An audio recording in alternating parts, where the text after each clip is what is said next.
Napakaganda nga ng gising ng isang Disney princess dahil nagsidatingan na nga yung mga parcel na hinihintay ko. Naksyuta. Araw-araw nga ako may mga parcel na dumadating. Alam niyo na siguro kung saan napupunta yung abli ng samjihan. Lalapit kasi kami na trip to Boracay, kaya naman umorder ako ng sandamakmak na mga outfit na gagamitin nga namin dalawa ni Bebo. Noong mga nakaraang linggo nga, dumating na nga yung mga outfit ko dahil madali lang naman akong hanapan. Pero si Bebo, nuka, malapit na kaming umalis. Wala pa rin siyang outfit sa laki ng tiyan. Ay. Tapos nga buksan yung mga parcel na dumating sa akin, ay naligo na nga ako ng mabilisan, tapos gumayak na rin. At nag-drive na nga ako papunta ng Giginto, Bulacan. Ngayon na nga lang ulit ako nag-drive ng sasakyan, buti naman nagtiwala sa akin si Shaira.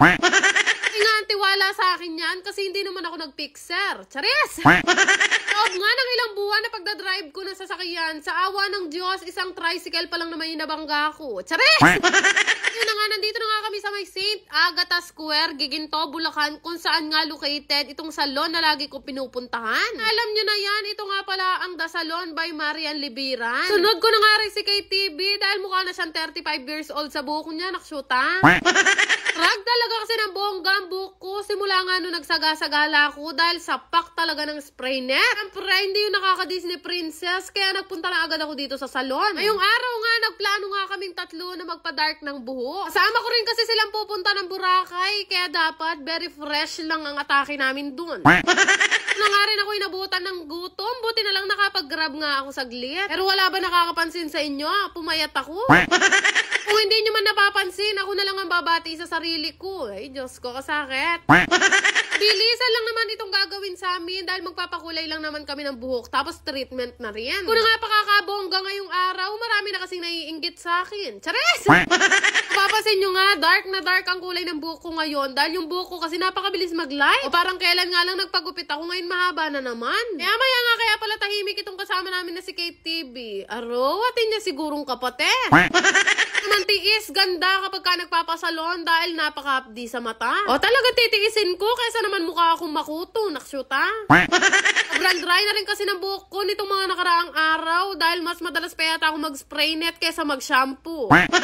Yan talaga, merong The Salon by Marian Libiran na nag-aalaga sa buhok ko kaya nabuhay ulit. Bilis nga lang kami natapos dito at hindi nga kami inabot ng gabi ngayon. Paalam na nga ako kila ate at balak ko nga magpunta pa ng samjihan sana. Siyempre naman, excited ako makita ni Bebo. Ano kaya yung magiging reaksyon niya? Lalo na ngayon, kakulay niya pa mo yung buhok ko. Saka may umuwi ng Pulilan, dumaan muna nga kami dito sa may Roca, Plaridel, Bulacan para daanan nga itong business ng kaibigan naming si Mami Keng. Nga sikat na sikat at pinagkakaguluhan na halo-halo ngayon ang kambals halo-halo. Muna naman ni Mami Keng, neng kalagu smile, makualtane siguro. Tsare.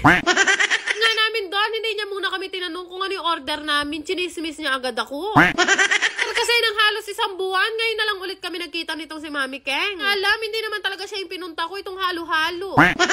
In fairness, paano mo masasabi na malaki ang kinikita nila? Naka-aircon na sila ngayon. Charis.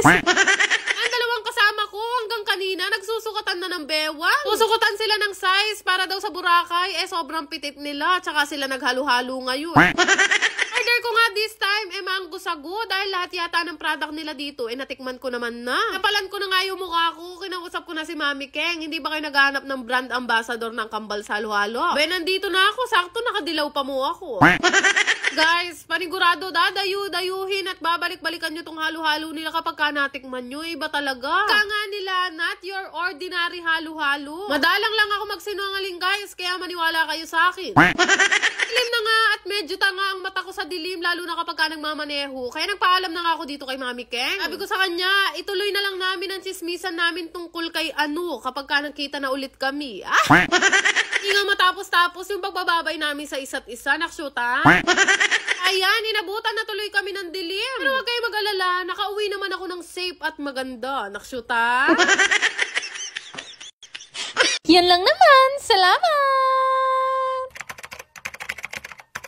Bago ang lahat, gusto ko lang i-share sa inyo itong pinaglilibangan kong laro na Diamond Game. Paalala lang, ito ay libangan lamang ng matatanda at mahigpit na ipinagbabawal sa mga bata. Napakadali lang mag-register at gumawa ng account dito. Ilalagay nyo lang naman ang inyong phone number, mag-create ng password at higit sa lahat, huwag nyong kakalimutan ang aking referral ID. Yan nga lang kadali at meron ka ng account dito sa Diamond Game at napakarami mong pwedeng pagpili ang laro dito. Pero syempre, bago ka maglaro, kakailanganin nyo muna mag-cash in. Kadepende nga sa inyo kung magkano yung gusto nyong i-cash in. Pwedeng 100 hanggang 50,000. After nyo mag-cash in, ay pwede na kayo mamili ng laro na gusto nyo laruin. Meron nga bagong laro dito na sinubukan ko nga laruin. Ito nga yung Super Ace. Ay grabe, nung una nga hindi ko pa talaga masyadong mag-gets, pero pipindot-pindot ka lang pala dito, pwede ka na nga manalo ng sobrang laki. Pero hindi lang yan, meron pa nga akong isang larong natuklasan. Ito naman yung Fortune Gems na unang beses ko palang nilaro, talaga naman napakalaki ng na-cash out ko. Nagulat nga ako, grabe, kasi pwede ka palang manalo ng ganito kabili sa laro na to. Kaya naman nung malaki-laki na yung napanalunan ko, naisipan ko na rin i-cash out. Madali lang din naman mag-cash out dito, pindutin nyo lang yung withdraw na makikita nyo sa baba. Kaya kung gusto nyo rin subukan, ilalagay ko na lang yung link sa comment section. Yan lang naman! Salamat!